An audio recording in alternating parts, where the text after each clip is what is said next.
Несмотря на то, что мы еще находимся в начале пути, у нас уже потихонечку переманивают специалистов, которых мы уже здесь обучили.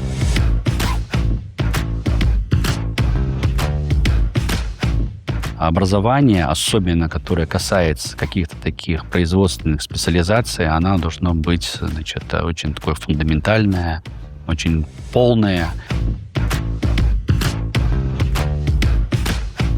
Для любого руководителя, да, очень важно, ну, в частности для меня, очень важна командная работа. Командность – это очень важно.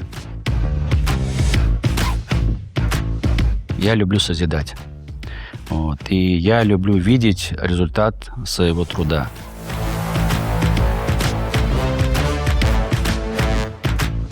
Я вот цель поставил, я к ней иду. Я никогда не бросаю, не останавливаюсь на достигнутом, стараюсь идти дальше.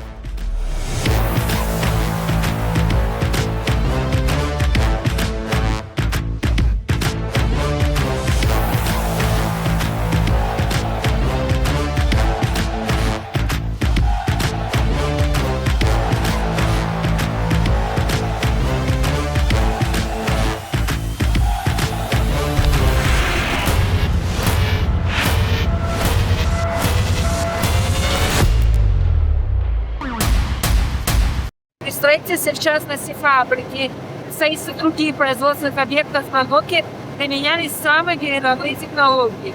Но технологии, они имеют свойство устаревать, меняется, что-то добавляется. Есть ли вообще необходимость в замене оборудования здесь? Или какой-то там, не знаю, корректировки, дополнительной установки, чего-либо для того, чтобы соответствовать мировому уровню производства? На самом деле оборудование, которое здесь представлено, это классика жанра. То есть флотационная схема, есть там измельчение, дробление, сгущение. То, что касательно оборудования, то оборудование, которое мы используем, на момент, значит, отработки карьером у нас с этим не было проблем. В перспективе мы планируем дополнительно произвести изменения, значит, там, в структуре сгущения хвостов, перехода с керамических, значит, фильтров на пресс-фильтры. Вот. Возможно, что будет еще какое-то оборудование небольшое, но еще раз говорю, для того, чтобы мы могли приблизиться к нашим проектным показателям и по извлечению, и по качеству меди. Ну, здесь наши лучшие работники.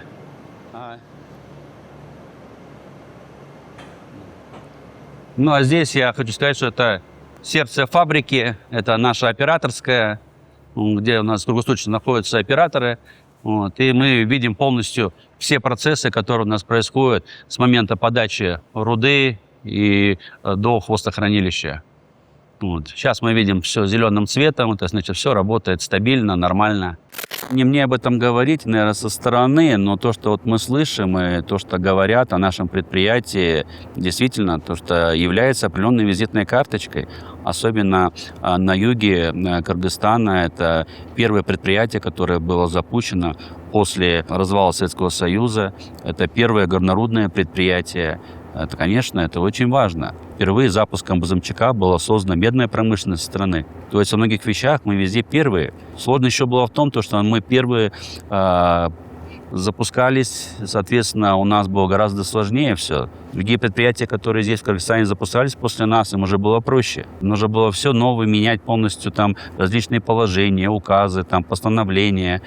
Вы говорили, что это должен быть образцовым рудником. Что самое главное было именно на начальном этапе строительства? Что для вас было прям принципиально важным? На что вы обращали особое внимание? Ну, особое внимание для нас, для всех, это является вопрос соблюдения правил техники безопасности, экологической безопасности. Работа в подземном руднике – это гораздо сложнее, чем работа на карьере. Поэтому здесь дополнительно еще есть определенные требования, которые нужно соблюдать и выполнять. Здесь нужно быть более внимательным. Вот. Здесь больше техники, здесь замкнутое пространство.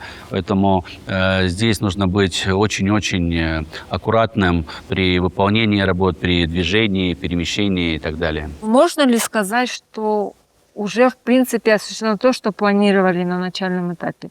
Так как хотели, все пошло? К сожалению, нет. Есть определенные у нас проблемы, но, в принципе, в производстве не бывает без проблем. Вот. Мы справляемся. Сейчас идет становление команды именно по эксплуатации подземного рудника. Это и в части и системы отработки.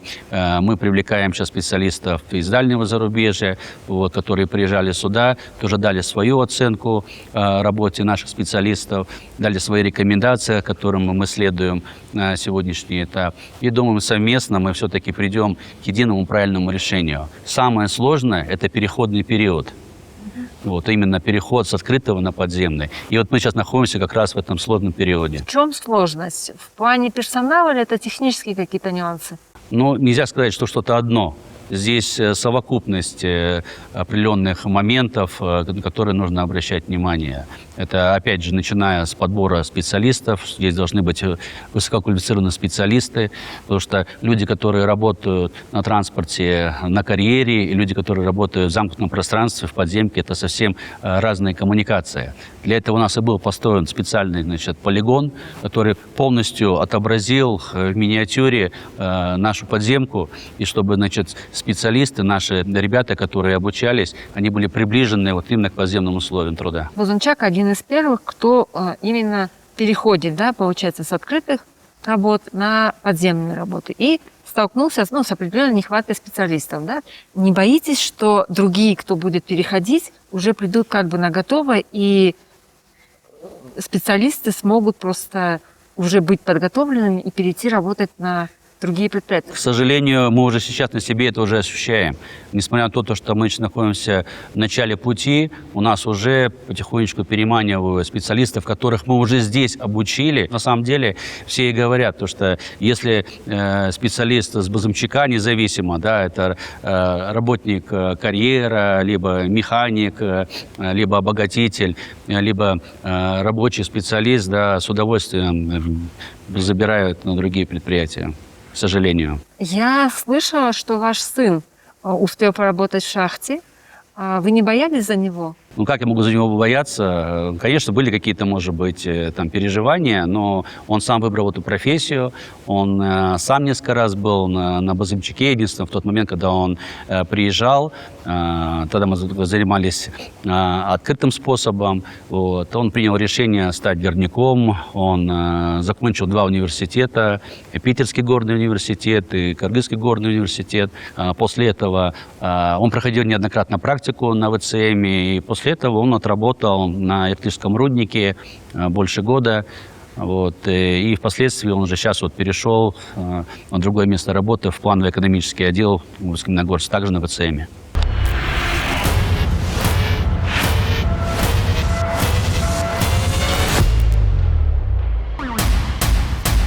О вас можно найти какую-то информацию в интернете.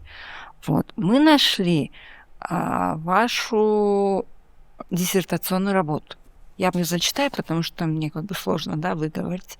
Совершенствование, управление и инновационное развитие горнорудной промышленности Кыргызстана на соискание ученой степени кандидата экономических наук. Как прошла тогда ваша защита и какое сегодня у вас ученое звание? На сегодняшний день я также являюсь кандидатом экономических наук. Кандидатская работа была написана буквально за где-то 2,5-3 года.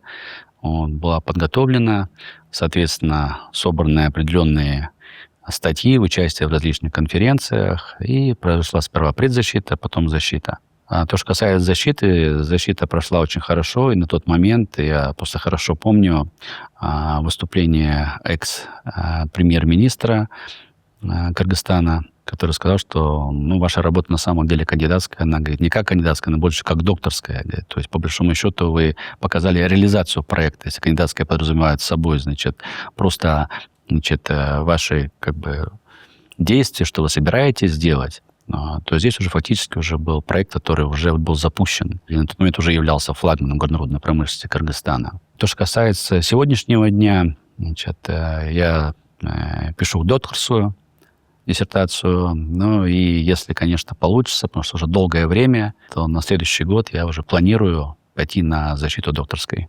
А что вас толкает к написанию научных статей? Вот, например, в одной из статей, я, к сожалению, не помню название, может быть, вы вспомните и подскажете название, вы сравниваете опыт Кыргызстана с Монголией. Почему это именно Монголия, например, не Казахстан? И как вы вообще выбираете темы для своих статей? И самый главный у меня вопрос, где вы находите для этого время? Чтобы писать? Думать, анализировать и писать. Во время международной научно-практической конференции, не помню какой, которая проходила в Кыргызстане, значит, как раз я презентовал, значит, свою статью. Это вот именно за основу был взят опыт Монголии. На ваш вопрос, почему Монголия, объясню. Потому что до 2000 года примерно горнорудная промышленность и экономика Кыргызстана и Монголии была примерно одинакова. И в то время народные избранники, депутаты, они часто сравнивали Кыргызстан с Монголией. Вот в Монголии вот такие-то изменения, вот это происходит. И поэтому я хотел показать в этой статье как раз вот это сравнение, что было и как, вот, допустим, Монголия шагнула вперед, и что нам ни в коем случае нельзя отставать, нам также нужно двигаться. Поэтому за основу именно была взята Монголия, которую я у себя в научной статье, значит, и написал, сравнение сделал. Вот. Ну, а то, что касается свободного времени, ну, я стараюсь находить свободное время. Если, конечно, есть свободное время, я стараюсь его проводить с близкими мне людьми. К сожалению, очень мало на это у меня времени. Как говорят мои дети, у нас, говорит, нас не 3 детей, нас 4. 4-м, говорит, ребенком у папы является Бузымчак, и почему-то он его больше любит, он больше внимания, говорит, ему уделяет.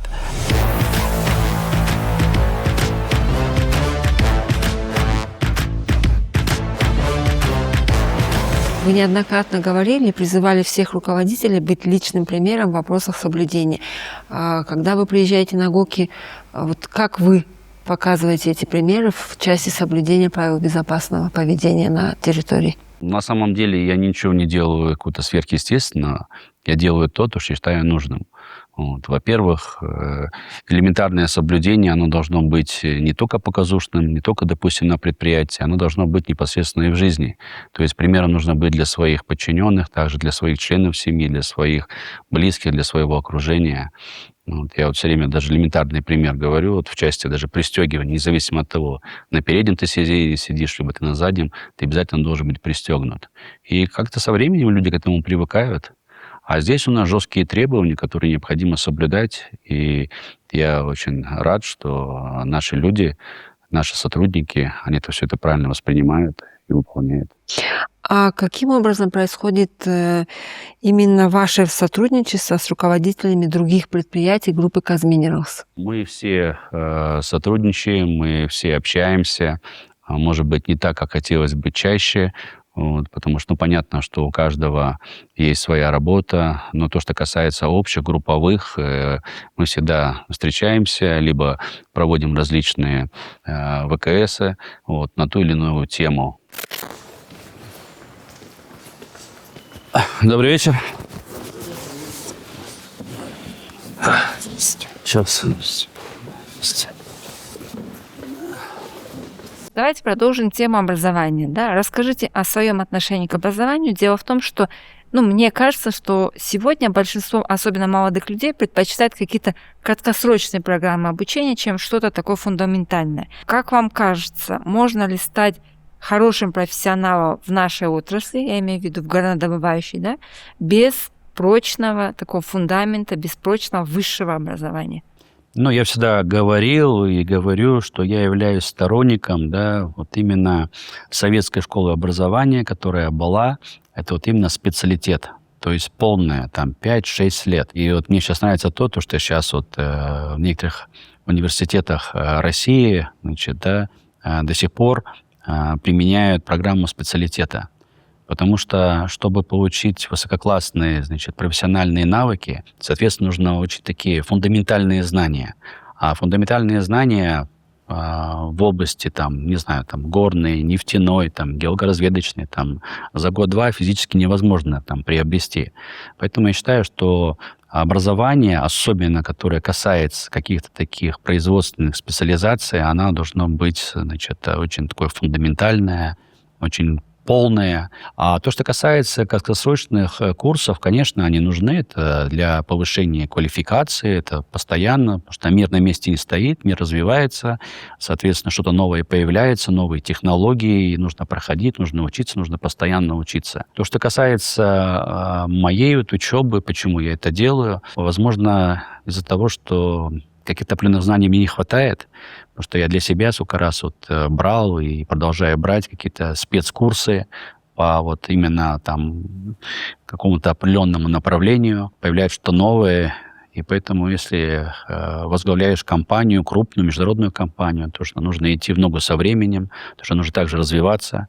Сейчас у нас, конечно, очень модно и популярно стал искусственный интеллект. За этим я считаю, что это определенное будущее, поэтому как можно сейчас больше будет надо изучить и, конечно, уже внедрять уже непосредственно на производстве, чем уже многие у нас занимаются на некоторых площадках группы Казминералс.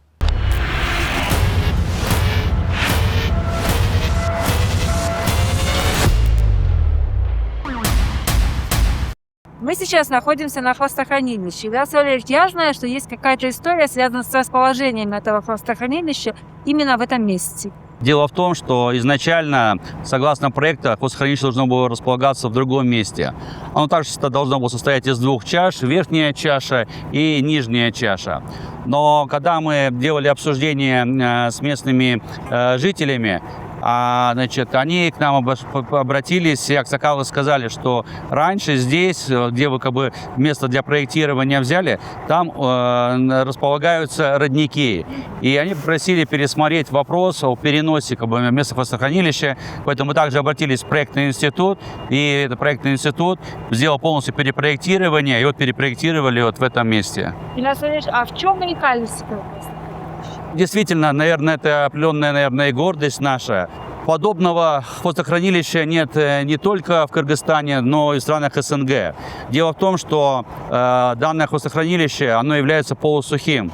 Влажность хвостов составляет не более 14%, согласно проекту. Фактически это в районе 13%. Вот, в принципе, можно посмотреть. Видите, он сухой.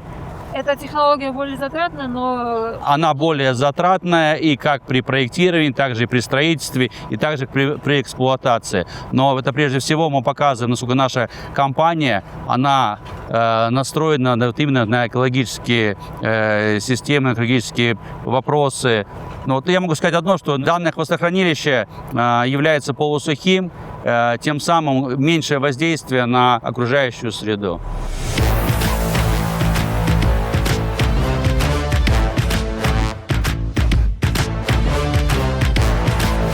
Была проделана колоссальная работа выстраивания взаимоотношений между бизнесом, между компанией, да, и местным населением. Поначалу, конечно, было недопонимание, но и нам приходилось все-таки доказывать своим примером о том, что мы обещаем, мы все это выполняем.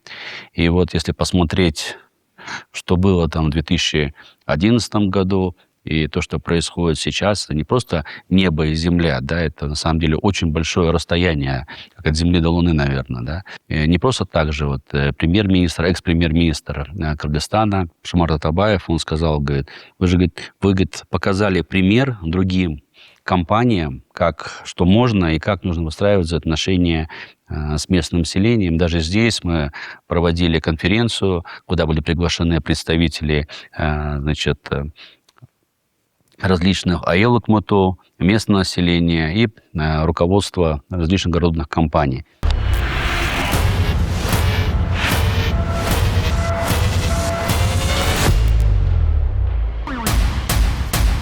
А какие, на ваш взгляд, обязательные навыки для современного руководителя? Ну, знаете, мне кажется, это не для современного руководителя. Наверное, для любого руководителя эти навыки, они всегда были, есть и всегда будут. Просто будут дополняться какие-то новые, может быть. То есть, конечно же, во-первых, да, это лидерство. Это обязательно, человек должен быть лидером. Лидерские качества должны присутствовать у руководителя. Понятно, что любой руководитель должен заниматься четко планированием, четко заниматься должен контролем, мотивацией. Для любого руководителя, да, очень важно, в частности для меня, очень важна командная работа. командность – это очень важно. Вот я, наверное, считаю, что одним из таких, наверное, моих крупных достижений это как раз является создание команды единомышленников. Тех людей, которые действительно лояльны компании, которые замотивированы. Да? Это, как правило, это большинство, конечно, это активисты, люди, которые заинтересованы в развитии компании. Часть времени нашей жизни мы проводим на работе. И поэтому необходимо, чтобы эта работа, она для людей была не нагрузку, а именно, чтобы люди с удовольствием приходили на работу, с удовольствием уходили с работы. А для этого должно быть что-то как бы меняться. Вот, допустим, буквально пару лет назад я предложил вообще сделать перезагрузку, потому что человек, который сидит на одном месте, вот работает, значит, да, это все приедается. Это, конечно, сказывается сразу там и на качество работы, на технику безопасности, то есть уже как бы человек чувствует себя более уверенно. То есть необходимо сделать какую-то встряску, нужно сделать какую-то перезагрузку.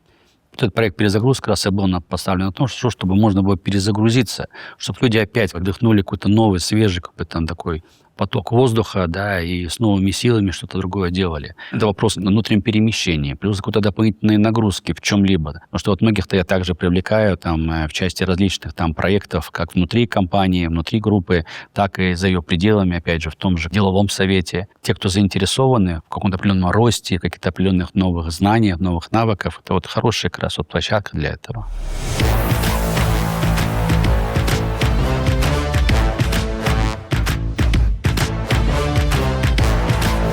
Мы находимся сейчас на территории спальных корпусов. Здесь, вот, Ярослав, здесь все создано, забота о людях. Вот, как вы можете прокомментировать это, как это все вообще создавалось?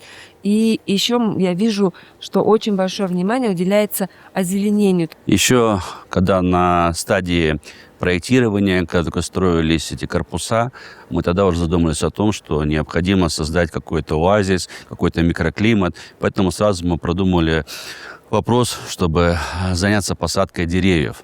Но дело в том, что здесь в горных условиях не понимаем, какие деревья могут прижиться, поэтому мы пробовали различные виды деревьев, как хвойных, так вот березы. Как вы видите, очень хорошо сюда вписались и березы, и хвойные. И очень хотелось бы, чтобы вот этот микроклимат и вот эта красота, чтобы эта зелень, она всегда ассоциировалась независимо от времени года.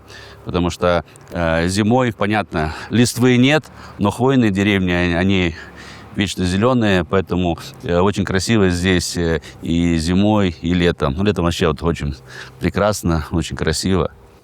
А вообще расскажите о работниках немного Базунчика, как вообще трудоустроиться на ГОК, какие сложности есть, какие специальности требуются в основном? Ну, на самом деле сложностей никаких нет. Мы заинтересованы максимально принимать на работу местных жителей.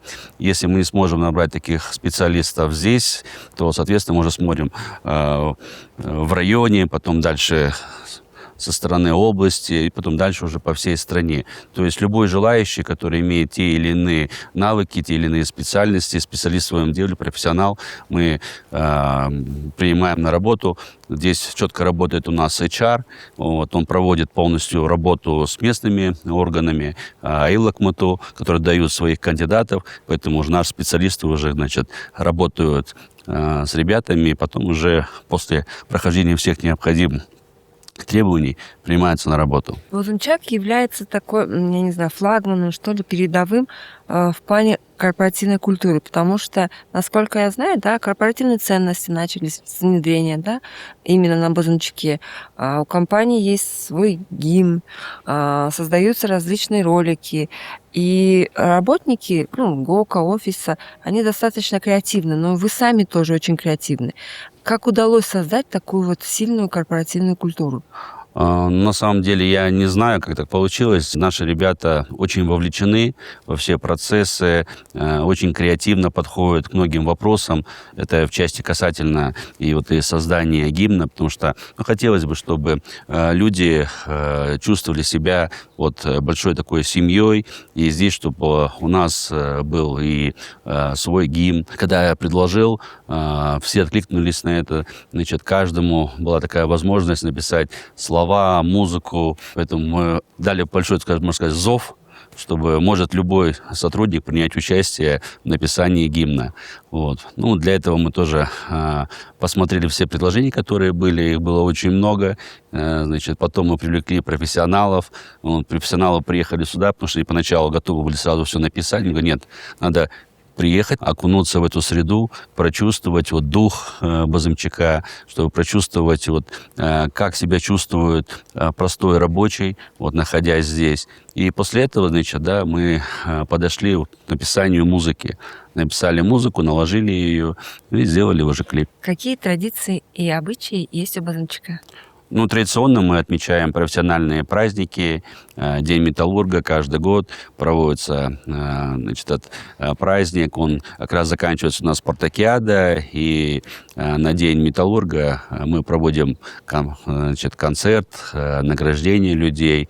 С прошлого года мы также стали отмечать День шахтера, вот, потому что мы вошли в отработку подземным способом.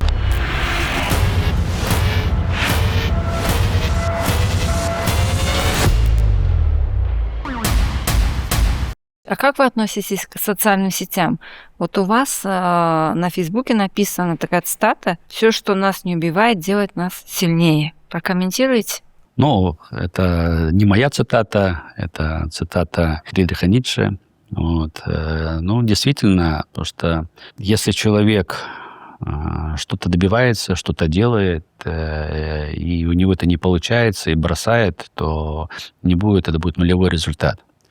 А если люди проходят через определенные испытания, через получение каких-то определенных дополнительных навыков, вот, через какие-то определенные трудности, он становится сильнее. Он становится сильнее как личность, как руководитель. Вот, возвращаясь к вопросу, то, что вы говорили в отношении там, лидерских качеств, какие, допустим, должны быть руководителя. Также вот я хочу сказать, что очень важно это вопрос ответственности. Ответственность за себя, ответственность за тех людей, которые находятся рядом с тобой.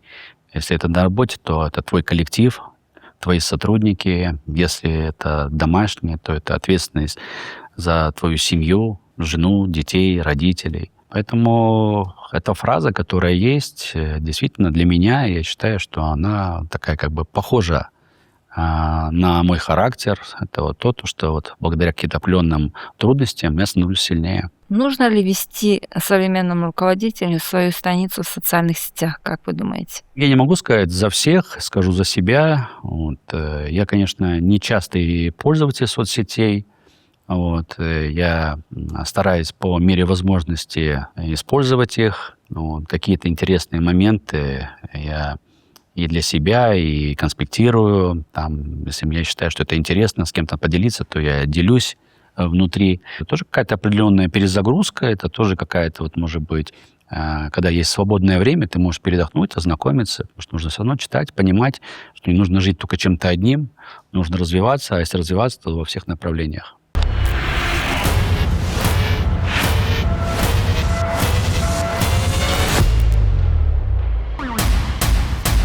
Мы подошли в цех нашей готовой продукции.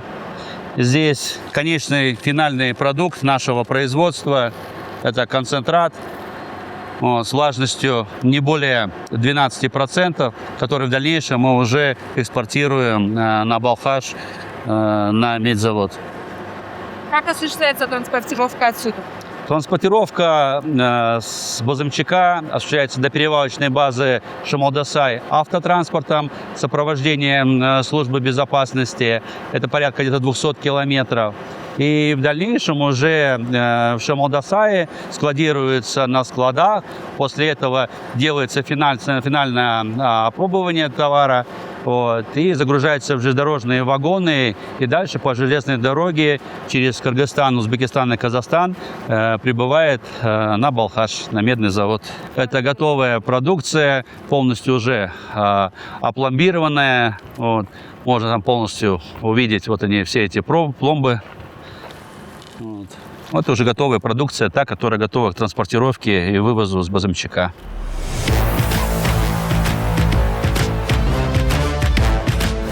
Илья Васильевич, вопрос питания, он остается и был, и всегда базовым, да?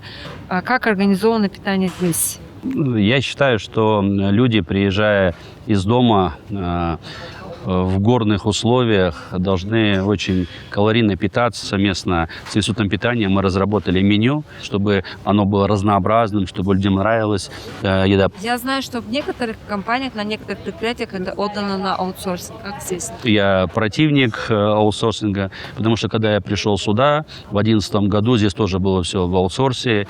Там просто невозможно было кушать. Но, насколько я знаю, гости, которые приезжают к нам, они все остаются очень довольны тем разнообразием блюд, которые у нас есть. Продукты покупаете в основном у местных поставщиков? Да, совершенно верно. Мы сразу же изначально заключили договора с местными Айлук-Мутул. При этом компании, которые работают, это местные компании, в которых мы покупаем практически все. И мясомолочную продукцию, и различные фрукты, овощи, и другие продукты. Нет ли такого, что вам готовят что-то специально к вашему приезду? Нет, мы все кушаем с одного котла. Вот, то, что готовят наши повара, то мы едим.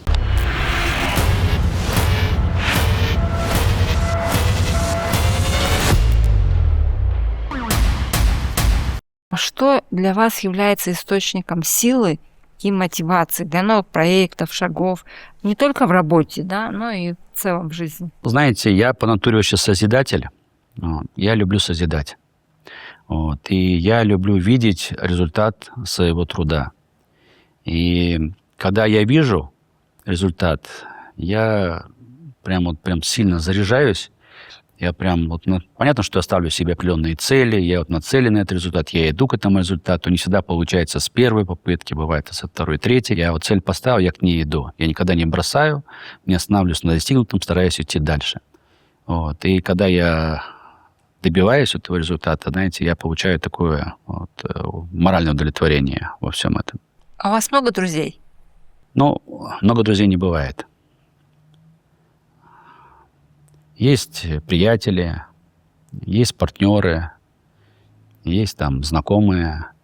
Друзей может быть 2-3 человека. У кого-то может быть больше, у кого-то меньше. Но к сожалению, на сегодняшний момент близких людей, которые у меня были, к сожалению, их нет рядом со мной сейчас. И в этой связи, конечно, очень сложно. Более 22 лет находясь в Кыргызстане, я приобрел новых друзей, с которыми по сей день мы стараемся находить свободное время, увидеться, посидеть, пообщаться. К сожалению, это редко бывает. Иногда бывает раз в месяц, один раз в 2 месяца. Но мы скучаем друг по другу, и, конечно, когда есть возможность увидеться, мы, конечно, делимся очень новым, что произошло, как и внутри наших семей. Как по работе, немножко говорим о политике, и ни о чем, и любим пошутить, любим немножко отдохнуть.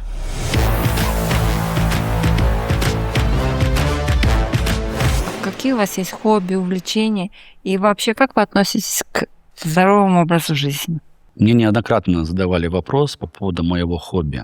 В детстве у меня было хобби, я коллекционировал значки, то есть у меня основная тематика это была геральдика. Уже, скажем так, в зрелом взрослом возрасте на сегодняшний момент такого хобби у меня нет. То, что касается здорового образа жизни, я только за. Я считаю, что каждый человек должен заниматься своим здоровьем. То, что касается офисных сотрудников, это вдвойне. Потому что большую часть времени мы сидим, поэтому нужно больше двигаться. Как вы знаете, мы запустили такой проект у себя в компании «Казмир Бузымчак».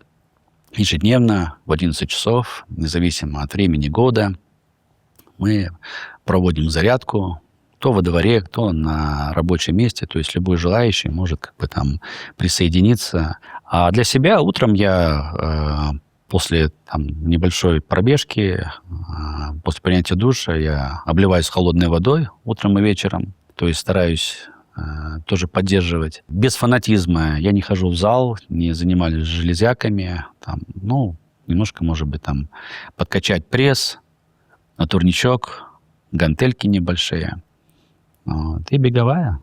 Если честно, времени для занятия спорта практически нет. Вот, да, люблю футбол, люблю хоккей. Вот, играл раньше и в хоккей. Здесь вот мы играли сколько раз в этом поле.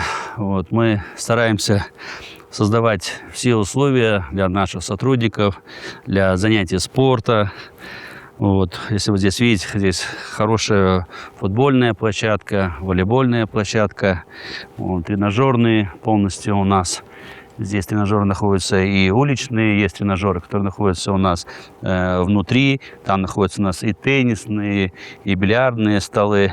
То есть любой желающий может заниматься спортом в свободное от работы время, потому что здоровье – это очень важно. Это является тоже одним из наших главных таких приоритетов.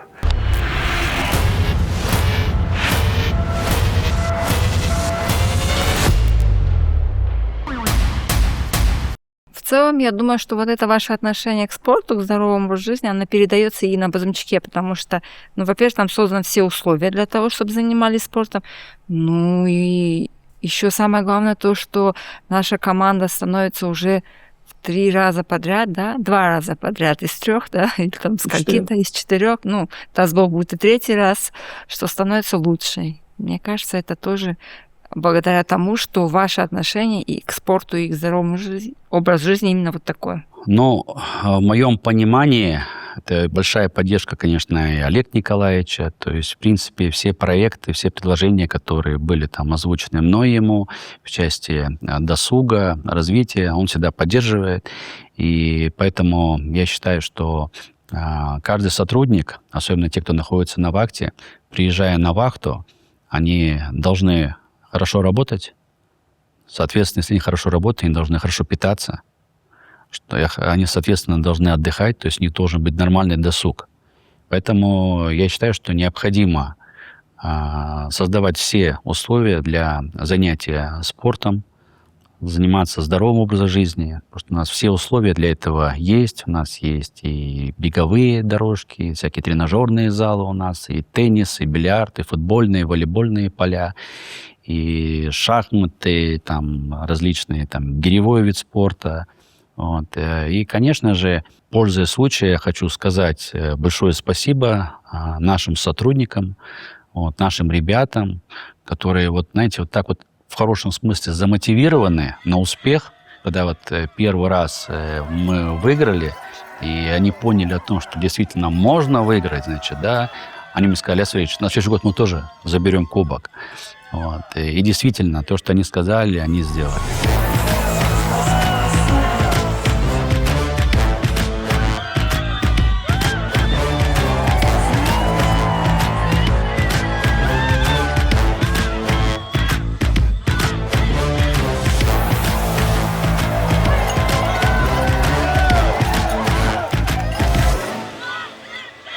У нас есть и открытые площадки, также и в помещении, потому что должны быть созданы все условия, чтобы люди могли заниматься и летом, и осенью, и весной, и зимой. Вот. Поэтому стараемся больше с таких площадок, пространств делать. Значит, на самом деле вы здесь видите, да, какой здесь свежий воздух. Здесь даже просто гуляешь, как бы, да, заряжаешься хорошей такой энергией.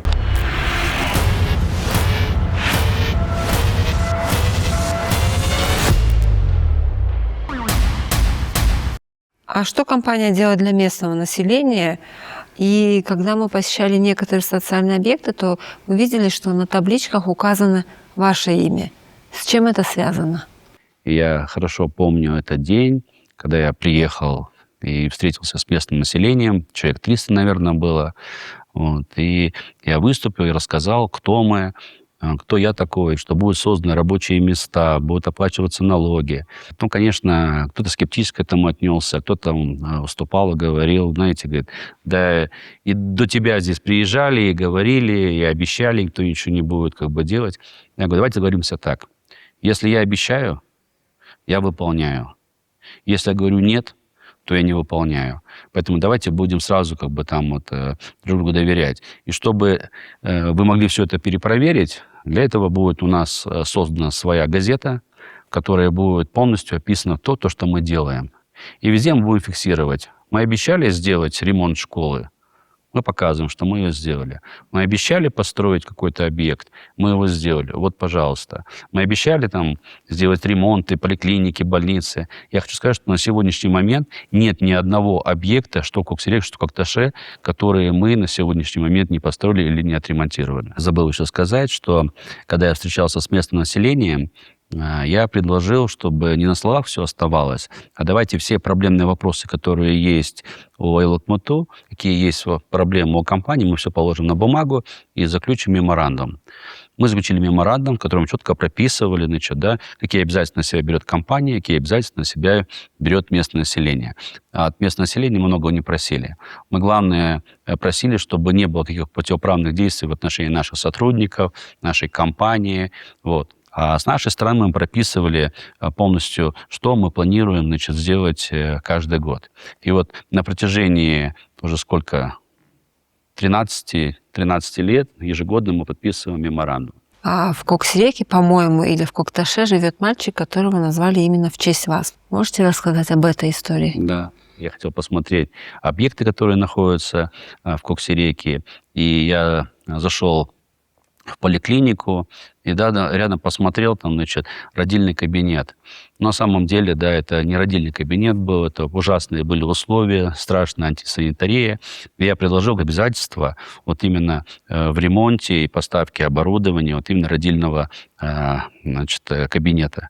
Вот. И мы полностью сделали родильное отделение, сделали хороший капитальный ремонт, вот, палаты, чтобы роженицы, находившиеся там, значит, до рождения, там, после рождения, да, чувствовали себя комфортно. И потом мне сказали, что вот первый мальчик, который родился после того, как мы сдали этот роддом, вот, мать с отцом решили назвать его Ильясом. Он в прошлом году пошел в школу, он вместе со своими старшими сестрами приехал сюда, и вот на день рождения, вот, когда он пошел в 1 класс, подарил ему велосипед, он даже здесь прокатился.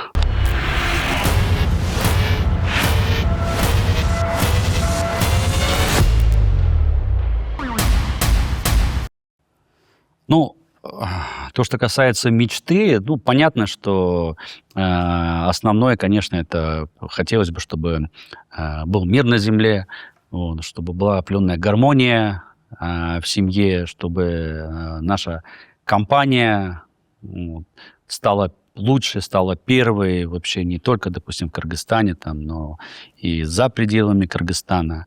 Вот. Но для себя, ну, может быть, какая-то, может быть, такая мечта, это прыгнуть с парашюта. Вот. В принципе, я не боюсь прыгнуть. Для меня Базымчак — это вот, знаете, как мое детище. Оно для меня вообще не безразлично. Вот. Поэтому хотелось бы, чтобы это предприятие только процветало. Хочу, чтобы была хорошая такая, знаете, дружеская атмосфера внутри компании, чтобы не просто люди приходили на работу для того, что нужно приходить на работу. Чтобы такая, знаете, была удовлетворенность в работе.